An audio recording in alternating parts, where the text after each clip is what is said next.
जय सिया राम, जय हनुमान। आप सभी का इस मंगलवार व्रत कथा के कार्यक्रम में हार्दिक स्वागत है। आज मंगलवार का दिन पवन पुत्र हनुमान जी को समर्पित है। यह दिन संकटों को दूर करने और मनोकामनाएं पूर्ण करने वाला माना जाता है। आज हम इसी पावन दिन की महिमा का गुणगान करेंगे और व्रत कथा का श्रवण करेंगे। मुझे उम्मीद है कि आप सभी इस व्रत कथा के माध्यम से हनुमान जी का आशीर्वाद प्राप्त करेंगे और आपके जीवन में सुख शांति आएगी। क्या आप में से कोई आज मंगलवार का व्रत कर रहा है या आप हनुमान जी के कौन से स्वरूप के भक्त हैं? अपनी भावनाएं कमेंट्स में जरूर साझा करें। व्रत कथा शुरू करने से पहले अगर आपके पास हनुमान चालीसा, सुंदरकांड या कोई भी हनुमान जी का चित्र है तो उसे अपने सामने रख सकते हैं। यह आपको कथा से और अधिक जोड़ने में मदद करेगा। भक्तों, अगर आप इस चैनल पर नए हैं तो ऐसे ही धार्मिक और प्रेरणादायक कार्यक्रमों के लिए हमारे चैनल को सब्सक्राइब करना न भूलें और बेल आइकॉन दबाएं ताकि आपको हमारे सभी नए वीडियो की सूचना मिलती रहे। आइए भक्तों, बिना देरी करे हम आज की व्रत कथा प्रारंभ करते हैं। मंत्र ह्रीं ह्रीं हस्फ्रे हसों हनुमते नमः। मंगलवार व्रत कथा। एक बार नैमिषारण्य तीर्थ में 88,000 मुनि एकत्र होकर सूत जी से पूछने लगे, हे महामुने, आपने हमें अनेक पुराणों की कथाएं सुनाई हैं। अब कृपा करके हमें ऐसा व्रत और उसकी कथा बताएं जिसके करने से संतान की प्राप्ति हो तथा मनुष्यों के रोग शोक, अग्नि, सर्प दुख आदि का भय दूर हो। कलयुग में सभी जीवों की आयु बहुत कम है। इस पर यदि उन्हें रोग चिंता के कष्ट लगे रहने तो फिर वे श्री हरि के चरणों में अपना ध्यान कैसे लगा सकेंगे। श्री सूत जी ने कहा, हे मुनियों, एक बार युधिष्ठिर ने भी भगवान श्री कृष्ण से लोक कल्याण के लिए यही प्रश्न किया था। मैं भगवान श्री कृष्ण और युधिष्ठिर का संवाद मैं आपके सामने कहता हूँ, ध्यान देकर सुने। एक समय हस्तिनापुर की राजसभा में योगीराज श्री कृष्ण बैठे थे। तब युधिष्ठिर ने भगवान श्री कृष्ण से प्रश्न किया, हे प्रभु नंदनंदन गोविंद, आपने मुझे अनेक कथाएं सुनाई हैं। आज कृपा कर कोई ऐसा व्रत या कथा सुनाए जिसके करने से मनुष्य रोग, चिंता तथा भय से मुक्त हो तथा उसे पुत्र की प्राप्ति हो। हे प्रभु, बिना पुत्र मनुष्य का जीवन व्यर्थ है, क्योंकि वो नरकगामी होता है। पुत्र के बिना मनुष्य पितृ ऋण से भी छुटकारा नहीं पा सकता। उसके उत्तर पितृलोक में अतृप्त रहते हैं। अतः पुत्रदायक व्रत बतलाएं। भगवान श्री कृष्ण ने कहा, हे राजन, मैं एक प्राचीन इतिहास सुनाता हूँ, आप उसे ध्यानपूर्वक सुने। कुंडलपुर नामक एक नगर में नंदा नामक एक बुद्धिमान ब्राह्मण रहता था। उसका गुजारा जैसे तैसे चल रहा जाता था, परंतु वो बहुत दुखी रहता था क्योंकि उसकी कोई संतान नहीं थी। उसकी पत्नी सुनंदा पतिव्रता थी।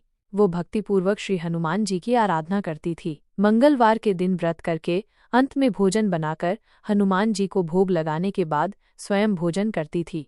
एक मंगलवार को गृह कार्य की अधिकता के कारण वो हनुमान जी को भोग न लगा सकी। इस पर उसे बहुत दुख हुआ। उसने स्वयं भी भोजन नहीं किया। प्रण किया कि अब मैं अगले मंगलवार को हनुमान जी की भोग लगाकर ही अन्न जल ग्रहण करूंगी। 6 दिन तक ब्राह्मणी सुनंदा अपने प्रण के अनुसार भूखी प्यासी और निराहार रही, परंतु 7वें दिन मंगलवार को वह प्रातःकाल ही बेहोश होकर गिर पड़ी। सुनंदा की इस असीम भक्ति से श्री हनुमान जी बहुत प्रसन्न हुए और उसके सम्मुख प्रकट होकर बोले, सुनंदा, मैं तेरी भक्ति से बहुत प्रसन्न हूँ, तू उठ और वर मांग। सुनंदा अपने आराध्य देव श्री हनुमान जी को अपने समक्ष पाकर आनंद से विवल हो उनके चरणों में गिर पड़ी और बोली, हे प्रभु, मेरी कोई संतान नहीं है, कृपा करके मुझे संतान प्रदान करें। श्री हनुमान जी ने कहा, तेरी इच्छा पूर्ण होगी। तेरे यहाँ एक कन्या उत्पन्न होगी। उसके अष्टांग प्रतिदिन सोना दिया करेंगे। इस प्रकार वर देकर श्री हनुमान जी अंतर्धान हो गए। ब्राह्मणी सुनंदा बहुत हर्षित हुई। उसने यह समाचार अपने पति से जाकर कहा। ब्राह्मण देव कन्या का वरदान सुनकर पहले तो दुखी हुए, परंतु सोना मिलने की बात सुनी तो बहुत प्रसन्न हो उठे। विचार किया कि ऐसी कन्या के साथ मेरी निर्धनता भी समाप्त हो जाएगी। श्री हनुमान जी की कृपा से ब्राह्मणी ने एक सुंदर कन्या को जन्म दिया। 10वें दिन ब्राह्मण से उस बालिका का नामकरण संस्कार कराया। उसके कुल पुरोहित ने उस बालिका का नाम रत्नवाला रखा। कन्या ने पूर्व जन्म में विधि विधान से मंगल देव का व्रत किया था। उसके पुण्य के फलस्वरूप रत्नवाला का अष्टांग प्रतिदिन बहुत सा सोना देता था। उस सोने से नंदा ब्राह्मण बहुत धनवान हो गया। ब्राह्मणी सुनंदा भी बहुत अभिमानी हो गई। रत्नवाला जब 10 वर्ष की हो गई तो एक दिन सुनंदा ने नंदा ब्राह्मण से कहा, मेरी पुत्री रत्नवाला विवाह योग्य हो गई है, अतः कोई सुंदर तथा योग्य वर देखकर उसका विवाह कर दें। यह सुनकर नंदा ब्राह्मण बोला, अभी तो रत्नवाला बहुत छोटी है, अभी से क्यों परेशान होती हो। तब ब्राह्मणी ने कहा, हे पतिदेव, रजस्वला का दान देने वाले माता पिता को घोर नरक की प्राप्ति होती है। इस पर नंदा ब्राह्मण ने कहा, अभी तो रत्नवाला केवल 10 वर्ष की है, मैंने तो 16-16 साल की कन्याओं के विवाह कराए हैं, अभी जल्दी क्या है। ब्राह्मणी सुनंदा ने कहा, आप ये सारे तर्क लोभ के कारण दे रहे हैं, आपको तो शास्त्र के आदेश का पालन करना चाहिए। नंदा ब्राह्मण के पास अपनी पत्नी की बात का कोई जवाब न था। वो बोला, ठीक है, मैं कल योग्य वर की तलाश में अपना दूत भेज दूंगा, दान भी तो सुपात्र को ही दिया जाता है। दूसरे दिन ब्राह्मण ने दूत को बुलाया और उसे बेटी के लिए योग्य वर तलाशने की आज्ञा दी। दूत स्वामी की आज्ञा पाकर वर खोजने के लिए चल पड़ा। अनेक नगर घूमने के बाद उसने पंपई नगर में एक सुंदर ब्राह्मण युवक को देखा जिसका नाम सोमेश्वर था। वो बहुत गुणवान था। दूत ने इस सुंदर व गुणवान ब्राह्मण पुत्र के बारे में अपने स्वामी को विवरण दिया। ब्राह्मण नंदा को भी सोमेश्वर अच्छा लगा और फिर एक शुभ मुहूर्त में विधिपूर्वक सोमेश्वर को कन्या का दान करके ब्राह्मण ब्राह्मणी संतुष्ट हो गए। लोभी ब्राह्मण नंदा ने रत्नवाला का कन्यादान तो कर दिया था, परंतु वो बहुत खिन्न था। उसने विचार किया कि रत्नवाला अब ससुराल चली जाएगी, इससे जो सोना मुझे मिलता है वो आगे नहीं मिलेगा। मेरे पास जो धन था कुछ तो इसके विवाह में खर्च हो गया और जो शेष बचा है वो भी कुछ दिन के पश्चात समाप्त हो जाएगा। उसने विचार किया कि अब कोई ऐसा उपाय करूं कि रत्नवाला मेरे घर में ही बनी रहे। आखिर उसने एक क्रूर निर्णय ले लिया। उसने विचार किया कि जब रत्नवाला का पति सोमेश्वर उसे अपने घर वापस ले जा रहा होगा तो वो मार्ग में उसका वध करवा देगा और अपनी पुत्री को अपने घर वापस ले आएगा, जिससे नियमित रूप से उसे सोना भी मिलता रहेगा और समाज की नज़र से भी वो बच जाएगा। प्रातःकाल हुआ। नंदा और सुनंदा ने अपने जमाता तथा पुत्री को बहुत सारा धन देकर विदा किया। सोमेश्वर अपनी पत्नी रत्नवाला को लेकर अपने नगर की तरफ चल दिया। ब्राह्मण नंदा ने क्रूर निर्णय को कार्य रूप देने के लिए अपने दूत को मार्ग में अपने जमाई का वध करने के लिए पहले ही भेज दिया था। दूत मार्ग में ही छिपकर बैठ गया और जैसे ही सोमेश्वर उनके छिपे स्थान पर पहुंचा, ब्राह्मण दूत ने स्वामी की आज्ञा का पालन करते हुए सोमेश्वर का वध कर दिया और वो समाचार ब्राह्मण तक भी पहुंचा दिया। अपने जमाता के वध का समाचार सुनकर नंदा ब्राह्मण अपनी पत्नी के साथ वहां पहुंचा जहां ये जघन्य कार्य हुआ था और रुदन करती अपनी पुत्री से बोला, पुत्री, लुटेरों ने ऐसा अनर्थ करते हुए कुछ नहीं सोचा। भगवान की एक ऐसी इच्छा थी, लेकिन भगवान की इच्छा के आगे किसी का कोई वश नहीं चलता। अब तू घर चल, जो भाग्य में लिखा है वही होता है।